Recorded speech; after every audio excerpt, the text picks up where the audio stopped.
Good morning guys.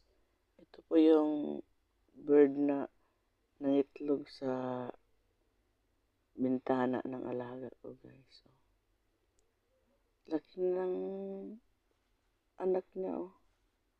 Oh, dyan lang sila. Laki na. Yung isang itlog guys, nahulog. Isa lang natira oh, yan oh. Laki na. Di matagal, maglalipad na rin yan. Sa kabilang bintana din guys, nandyan, mayroon din.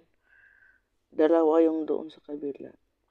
Tsaka other window, isa pa. Oh, ang dami nilang nangitlog guys. Nakakatuwa. Every time nagbukas ako ng bintana, ingat ako magbukas kasi nandyan sila. Baka mahulog yung sisiw. Mabigla ba? Nakakatuwa silang tingnan.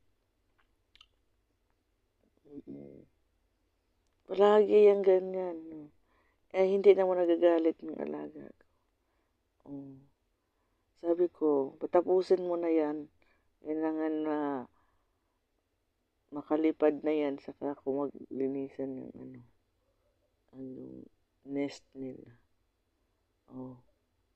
Walisan ko lang yan dyan. Ang dami ng Hindi naman nagalit. Nakakatuwa nga sila eh. Thank you for watching guys. See you in my next video. Support, please. Thank you.